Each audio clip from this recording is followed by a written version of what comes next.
On est le 21 décembre 2019. Alors, je viens sonner la trompette aujourd'hui encore. Et je viens nous encourager à être des personnes qui, malgré leurs épreuves, continuent d'avoir les yeux fixés sur le Seigneur Jésus-Christ. Amen. Il est notre tout. Il est le commencement et il est la fin de toute chose, de notre foi, de notre espérance. Alors, il est donc important que le tout en nous vraiment soit uniquement en Jésus-Christ. Tout ce qui nous concerne, que ce soit en Jésus, parce que c'est lui la solution à tous nos problèmes. Et aussi c'est lui notre réconfort. En tout cas, il est tout. Amen. Il est donc important qu'on puisse puiser tout en Jésus-Christ. Alors que le Seigneur nous donne d'arriver à cet état de communion-là avec notre Seigneur Jésus. Amen. Alors aujourd'hui, je viens apporter une vidéo sur As-tu la vie de Jésus en toi? Amen. Alors, je vais continuer sur les cavaliers de l'Apocalypse à une autre prochaine vidéo.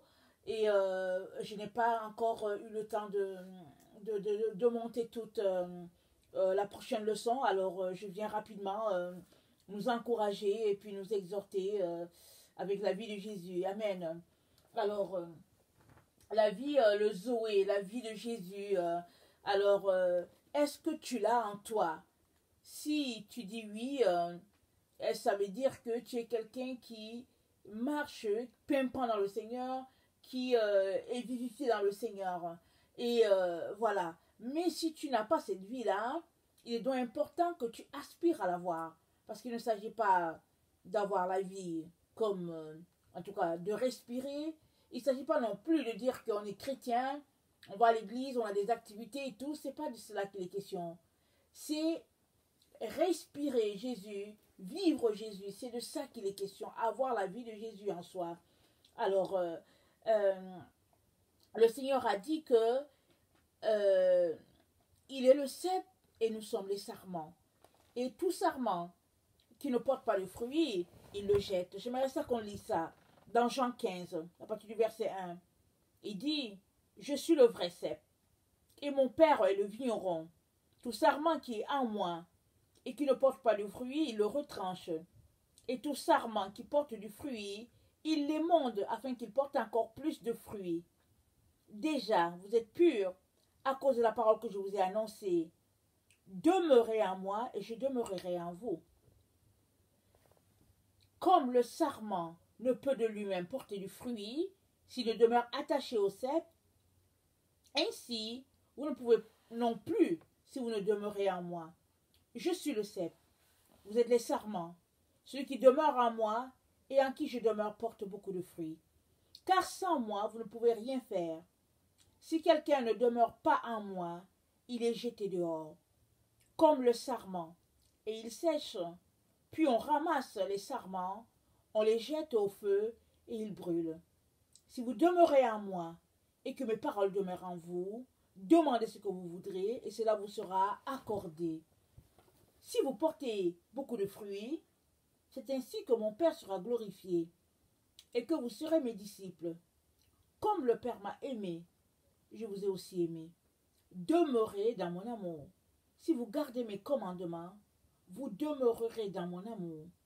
De même que j'ai gardé les commandements de mon Père et que je demeure dans son amour.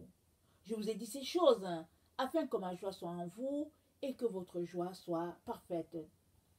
C'est ici mon commandement. Aimez-vous les uns les autres comme je vous ai aimé. Il n'y a pas de plus grand amour que de donner sa vie pour ses amis. Vous êtes mes amis si vous faites ce que je vous commande. Je ne vous appelle plus serviteur, parce que le serviteur ne sait pas ce que fait son maître. Mais je vous ai appelé ami parce que je vous ai fait connaître tout ce que j'ai appris de mon Père. Ce n'est pas vous qui m'avez choisi, mais moi je vous ai choisi et je vous ai établi afin que vous alliez et que vous portiez du fruit et que votre fruit demeure, afin que ce que vous demanderez au Père en mon nom, il vous le donne. Ce que je vous commande, c'est de vous aimer les uns les autres. Si le monde vous hait, sachez qu'il m'a haï avant vous. Si vous étiez du monde, le monde aimerait ce qui est à lui. Mais parce que vous n'êtes pas du monde et que je vous ai choisi du milieu du monde, à cause de cela le monde vous hait. Souvenez-vous de la parole que je vous ai dite. Le serviteur n'est pas plus grand que son maître. S'ils m'ont persécuté, ils vous persécuteront aussi. Si l'on garde ma parole, ils garderont aussi la vôtre. Mais ils vous feront toutes ces choses à cause de mon nom, parce qu'ils ne connaissent pas celui qui m'a envoyé. Si je n'étais pas venu et que je ne leur eusse point parlé, ils n'auraient pas de péché. Mais maintenant, ils n'ont aucune excuse de leur péché. Amen. Si Jésus n'était pas venu, on n'aurait pas de péché. Mais il est venu. Il nous a montré le chemin. Il nous a montré toutes choses. Alors, on n'a plus aucune excuse de dire qu'on ne savait pas que c'est de ça que Jésus parlait. Parce que Jésus vient chercher ceux qui ont sa vie en eux. Jésus vient chercher ceux en qui il se retrouve. Alors, il y a plusieurs qui pensent qu'avoir la vie, c'est aller à l'église. C'est donner sa vie un jour au Seigneur. Et puis, il y en a plusieurs qui disent, oh oui, j'étais chrétien, ça fait 30 ans. Je suis chrétien, ça fait 40 ans. Ben voilà, je suis chrétien tel jour. Et puis bon, ils décrivent toute la scène. C'est bien de se souvenir. Mais est-ce que tu as la vie de Jésus en toi? Est-ce que tu marches selon ce que Jésus-Christ te dit? Parce qu'avoir la vie de Jésus-Christ, c'est tirer son énergie de Jésus, c'est respirer Jésus, c'est être comme Jésus parce que Jésus est en toi. Amen. Alors, j'aimerais ça qu'on lise Romains 8, le verset 5 à 11. Romains 8, le verset 5 à 11. Ceux en effet qui vivent selon la chair s'affectionnent aux choses de la chair, tandis que ceux qui vivent selon l'esprit s'affectionnent aux choses de l'esprit. Et l'affection de la chair, c'est la mort, tandis que l'affection de l'esprit, c'est la vie et la paix. Car l'affection de la chair est inimitié contre Dieu, parce qu'il ne se soumet pas à la loi de Dieu et qu'il ne le peut même pas. Or, ceux qui vivent selon la chair ne sauraient plaire à Dieu. Pour vous, vous ne vivez pas selon la chair, mais selon l'esprit, si du moins l'esprit de Dieu habite en vous. Si quelqu'un n'a pas l'esprit de Christ, il ne lui appartient pas. Et si Christ est en vous, le corps, il est vrai, est mort à cause du péché, mais l'esprit est vie à cause de la justice. Et si l'esprit de celui qui a ressuscité Jésus d'entre les morts habite en vous, celui qui a ressuscité Christ d'entre les morts, rendra aussi la vie à votre corps mortel par son esprit qui habite en vous. Je vais répéter. Et si l'esprit de celui qui a ressuscité Jésus d'entre les morts habite en vous, celui qui a ressuscité Christ d'entre les morts, rendra aussi la vie à votre corps mortel par son esprit qui habite en vous. Ici, il est en train de parler pas la mort physique.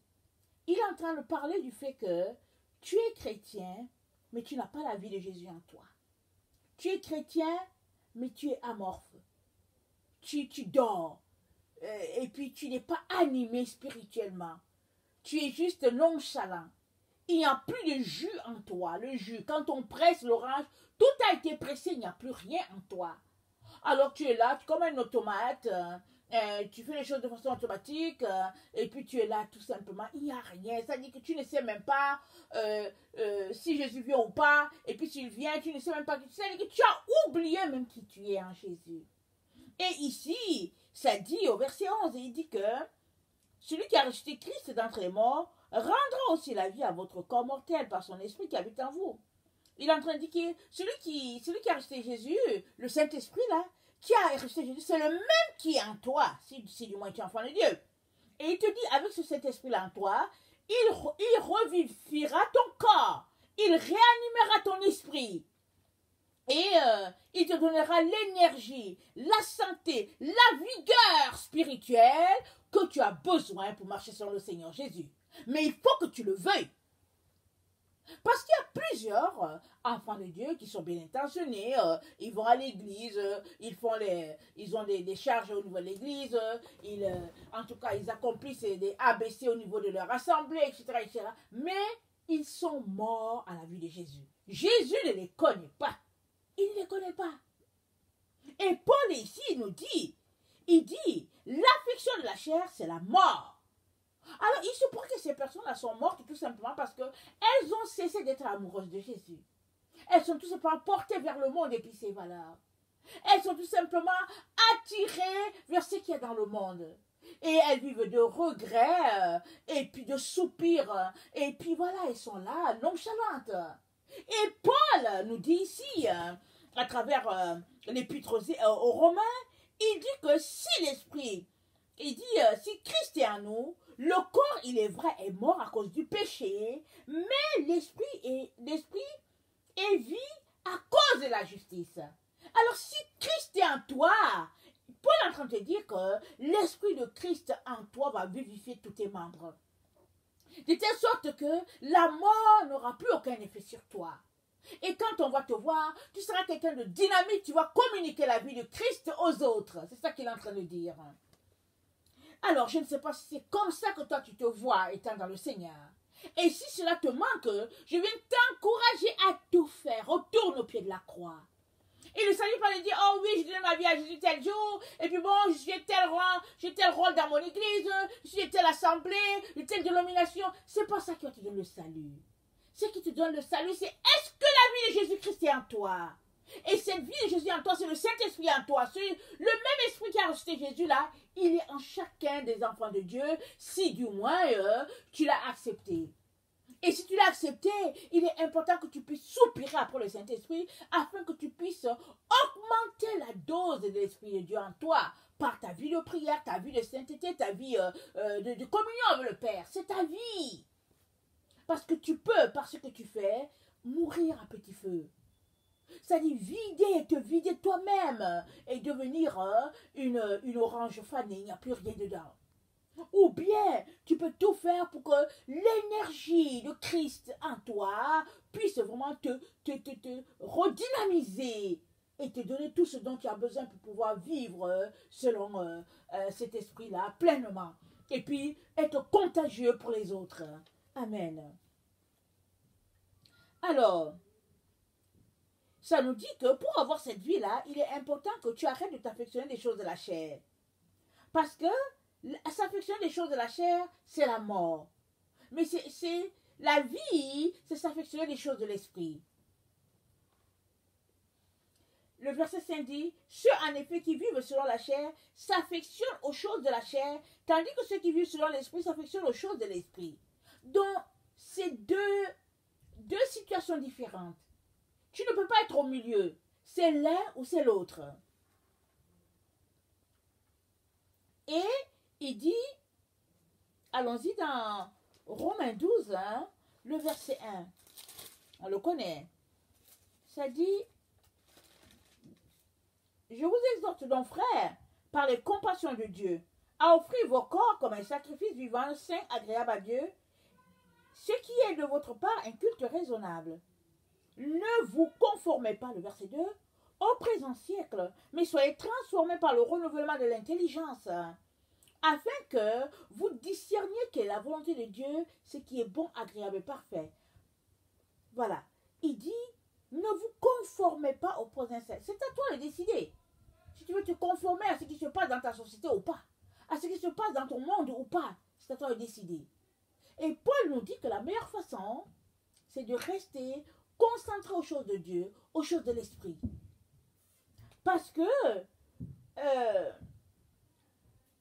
pour être transformé, il faut laisser aller le monde et puis ses désirs, ses passions. Et il dit, soyez transformés par le renouvellement de l'intelligence. C'est notre intelligence qu'on renouvelle. Et on le renouvelle comment? On se vide des choses que nous avons appris, ou bien avec lesquelles nous avons grandi, ou bien que nous avons appris sur les bancs, ou bien au niveau de la société. On se vide de tout cela et on se remplit des choses de Dieu. Et les choses de Dieu, on les trouve dans la Bible. Tu prends la Bible, hein, tu la lis, et puis non seulement tu invites le Saint-Esprit à venir habiter en toi, mais à chaque fois que tu lis un passage, hein, alors tu demandes au Seigneur d'imprégner son caractère en toi à travers ta lecture, à travers ces choses-là que tu es en train de lire et puis que tu souhaites avoir. C'est-à-dire que la vie, la marche avec Jésus, c'est une marche où on médite la parole, mais en même temps qu'on médite, en même temps aussi on prie, on dit, oh Seigneur, aide-moi, Seigneur, imprègne ce caractère-là en moi, afin que je puisse être comme toi.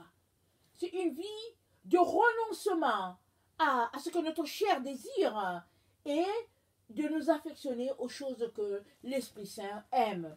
Amen. Je retourne à ce qu'on vient de lire tout à l'heure. Alors, c'est dans Romains 8. Alors, ça dit... Attendez. Oh, le verset 8, c'est ça. Or, ceux qui vivent selon la chair ne sauraient plaire à Dieu. Ceux qui vivent selon la chair ne sauraient plaire à Dieu. Alors, si tu es quelqu'un qui veut vraiment plaire à Dieu, tu dois laisser la chair. Tu dois arrêter de te conformer au présent siècle. Et tu dois accepter de renouveler ton intelligence par rapport aux choses de Dieu. Amen. Alors, dans Romains 7, Paul nous dit une chose.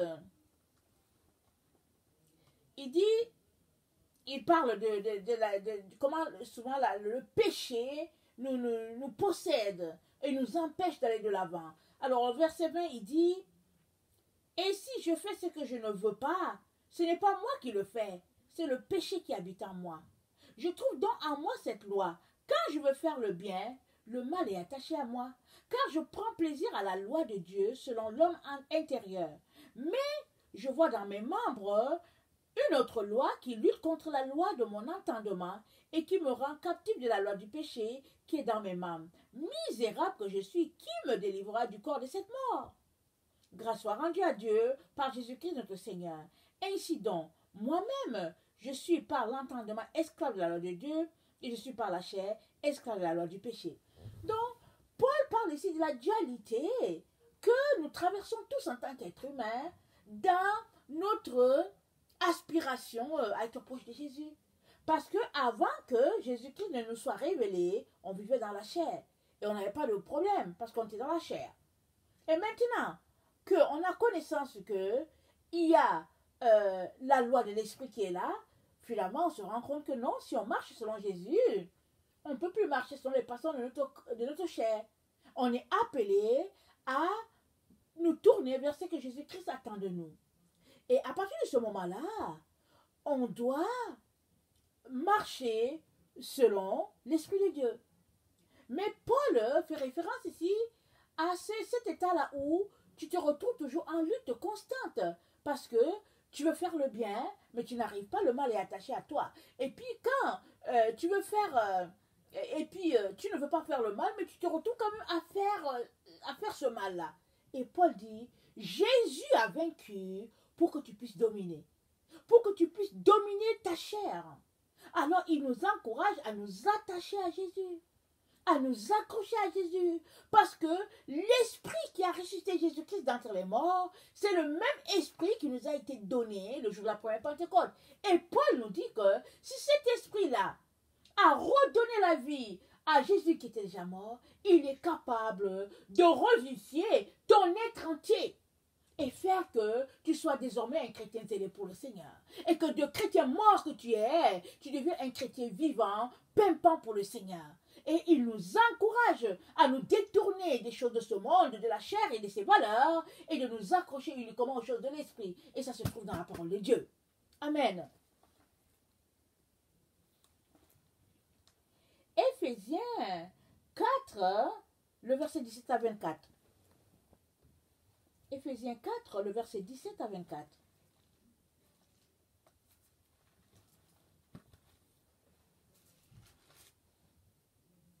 Voici donc ce que je dis, ce que je déclare dans le Seigneur. C'est que vous ne devez plus marcher comme les païens qui marchent sur la vanité de leurs pensées. Alors ici, on a l'information que les pensées, c'est quelque chose de vain. Alors les païens, ils marchent selon la vanité de leurs pensées. Oh, j'ai tel diplôme. Oh, je suis ceci. Et puis bon, voilà, je vais aller au bar et puis je vais sortir avec telle personne, je vais faire ceci. Et Paul dit ça, c'est des pensées vaines. Il dit de ne plus marcher comme ça. Il dit, ils ont l'intelligence obscurcie. Ils sont étrangers à la vie de Dieu à cause de l'ignorance qui est en eux. Donc l'ignorance nous rend aveugles. L'ignorance fait que nous ne voyons pas les choses de Dieu. Et Paul nous dit, à cause de l'endurcissement de leur cœur, ayant perdu tout sentiment, ils se sont livrés à la dissolution, pour commettre toute espèce d'impureté jointe à la cupidité.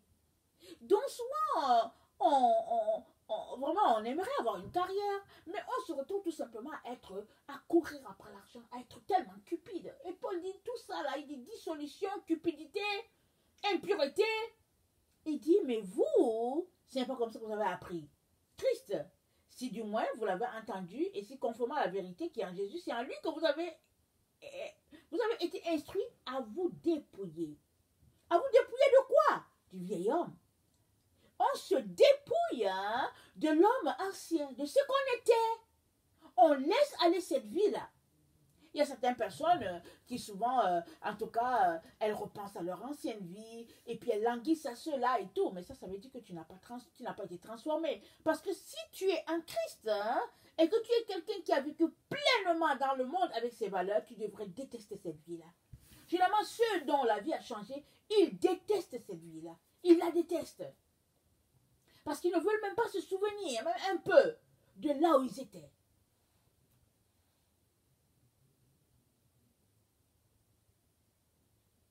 Et il dit, si du moins vous l'avez entendu, et si conformément à la vérité qui est en Jésus, c'est en lui que vous avez été instruit à vous dépouiller. Eu égard à votre vie passée, du vieil homme qui se corrompt par les convoitises trompeuses. Vous avez appris à vous dépouiller du vieil homme qui se corrompt par les convoitises. Alors, vous savez que dans notre monde, c'est une vie de convoitise, d'envie, de jalousie, toutes sortes d'histoires. Il dit, cette vie-là, ça corrompt votre esprit. Votre esprit déjà renouvelé par Dieu. Il dit, ça c'est le vieil homme que vous étiez. Il dit, ne plus s'attarder à cela. Il dit, il nous encourage à être renouvelés dans l'esprit de notre intelligence. Comme on vient de le lire de l'autre côté dans Romains. C'est notre intelligence qu'on renouvelle. Alors on fait le tri des choses qui sont importantes qu'on devrait garder et puis on jette le reste. Et on décide de ne plus marcher sur cette voie-là sur laquelle on avait marché par le passé. Il s'agit de renoncer à une façon de faire, à une façon de vivre, à une façon de parler, à une façon de se tenir avec les gens. En tout cas, il s'agit de faire vraiment, de tourner carrément sa veste, la manière de vivre. On va lire rapidement Psaume 1, je pense que vous le connaissez tous. Il dit, heureux l'homme qui ne marche pas selon le conseil des méchants, qui ne s'arrête pas sur la voie des pécheurs, et qui ne s'assied pas en compagnie des moqueurs, mais qui trouve son plaisir dans la loi de l'Éternel et qui la médite jour et nuit. Il est comme un arbre planté près d'un courant d'eau, qui donne son fruit en sa saison, et dont le feuillage ne se flétrit point, tout ce qu'il fait lui réussit. Il n'en est pas ainsi du méchant. Des méchants, ils sont comme la paille que le vent dissipe. Alors, pour revenir à Éphésiens 4, le verset 22, il nous dit que on doit laisser notre vieil homme, la vie passée, et on doit renouveler notre nouvel homme en commençant par notre intelligence. Et on doit revêtir cet homme nouveau-là, selon cet homme nouveau-là créé, selon Dieu, dans une justice et une sainteté que produit la vérité. Et c'est quoi la vérité? La vérité, allons-y voir Jean 1, la vérité c'est la lumière. Jean 1 nous dit, excusez-moi,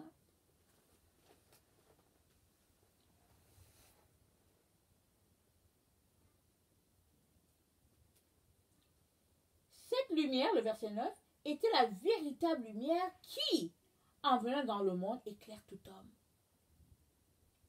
Elle était dans le monde et le monde a été fait par elle et le monde ne l'a point connue. Elle est venue chez les siens et les siens ne l'ont point reçue.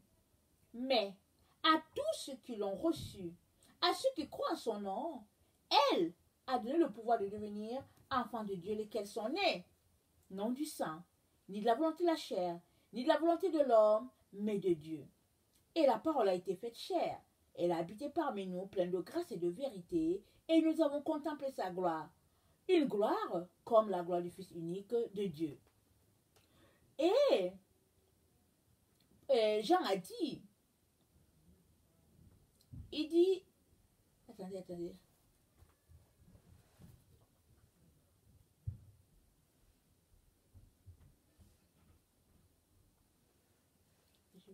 Attendez, je cherche mon passage.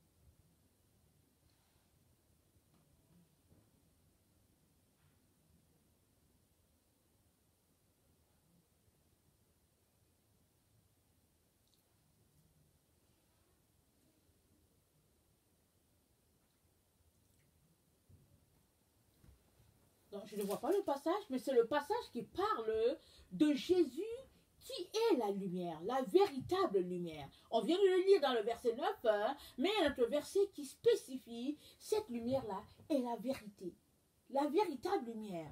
Et Jésus donc est cette vérité-là, mais cette lumière-là, et c'est d'elle que Paul est en train de parler parce qu'il nous encourage à renouveler à renouveler notre intelligence. Hein. Attendez, on va retourner lire ça rapidement. C'est dans Rome, Éphésiens 4, je pense. Éphésiens 4. Oui, ok. Il dit, Éphésiens 4, le verset 23, il dit, à être renouvelé dans l'esprit de votre intelligence et à revêtir l'homme nouveau, créé selon Dieu dans une justice et une sainteté que produit la vérité. C'est une vie de vérité qui va faire que tu vas mener une vie de sainteté et de pureté dans la justice de Dieu. On ne peut pas autrement. C'est pour cela que tout de suite au verset 25, Paul nous dit, renoncez au mensonge. Que chacun de vous parle selon la vérité à son prochain, car nous sommes membres les uns des autres. Parce que le mensonge, c'est les ténèbres, c'est l'obscurité. C'est un voile de noirceur qui t'empêche d'avoir accès à Dieu parce que Dieu est lumière. Et en lui, il n'y a point d'ombre de variation. Il n'y a que lumière étincelante. Alors si toi, tu veux marcher selon cette lumière-là, il est important que tu renonces au mensonge. Parce que les deux ne vont pas ensemble. Ils ne marchent pas ensemble. Il est important que tu puisses te débarrasser de l'un pour avoir pleinement l'autre. Excusez-moi.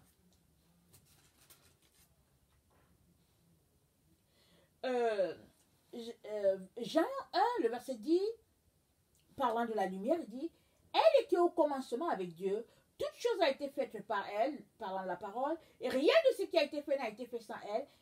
En elle était la vie, et la vie était la lumière des hommes. Voilà le texte que j'ai cherché. La vie était la lumière des hommes. Donc, la vie de Jésus, là, en toi, là, c'est ça qui est la lumière. Voilà.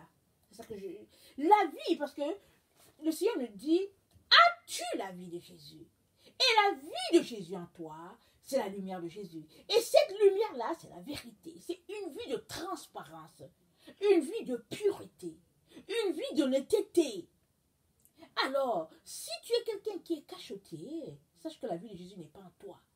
Tu dois choisir de mener une vie dans la vérité et l'honnêteté, dans tout ce que tu fais. Alors, si tu t'es engagé sur Jésus, vas-y jusqu'au bout. Mais si tu dis que tu suis Jésus, mais que ta vie n'est pas une vie de quelqu'un qui suit Jésus, tu es dans le mensonge. Tu ne pratiques pas la vérité. La vérité de Dieu n'est pas en toi. À partir de ce moment-là, tu permets aux ténèbres d'avoir force sur toi. Alors, si tu as choisi vraiment Jésus, vas-y jusqu'au bout. Laisse les gens parler, laisse les gens t'insulter, te traiter de tout et de rien. Laisse-les. Mais toi, vis la vie de Jésus. Ne vis pas cette vie-là que Laodicée vit. Clopin, clopin. Et puis Jésus leur a dit, tu ne vois pas, tu es aveugle, viens acheter de moi du collier. Tu dis que tu es riche, mais au fait tu es pauvre. Parce que ton or, là, ça n'a aucune valeur. Tu dis que tu es vêtu, mais en fait, tu es nu.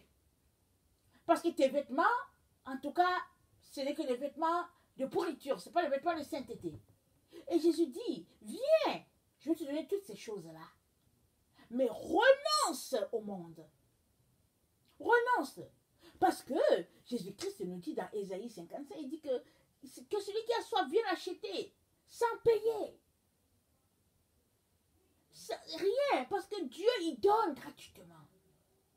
Mais viens avec sainteté, avec pureté. Parce que pour que la vie de Jésus prenne effet dans ta vie, prenne racine en toi, il est important que tu puisses marcher dans la vérité, dans la lumière. Ça, c'est très, très important. Que le Seigneur vraiment nous donne, en cette fin d'année où nous nous trouvons, 2019, et début 2020, que le Seigneur nous donne de partir sur un nouveau départ, partir d'un bon pied maintenant, renoncer à notre vie passée et partir, en tout cas dans une nouvelle relation avec le Seigneur Jésus, en laissant aller le monde, en laissant aller la vie clopin-clopin et en embrassant pleinement la vérité qui est la lumière de Dieu. Amen. Que le Seigneur bénisse sa parole. Si tu es quelqu'un qui ne connaît pas le Seigneur, je viens te dire que Jésus, il est cette lumière-là. Il est cette vérité-là que tu cherches. Ne la cherche pas ailleurs. Tu ne vas pas la trouver. Parce que la seule personne qui peut te la donner, c'est Jésus. Parce que c'est lui, le cadeau de Dieu à l'humanité. Que le Seigneur te donne de saisir cette vérité-là. Vas-y, pose des questions à Jésus. Il ne manquera pas de t'éclairer. Amen. Je vous aime beaucoup. Dieu davantage. Soyez bénis. Merci.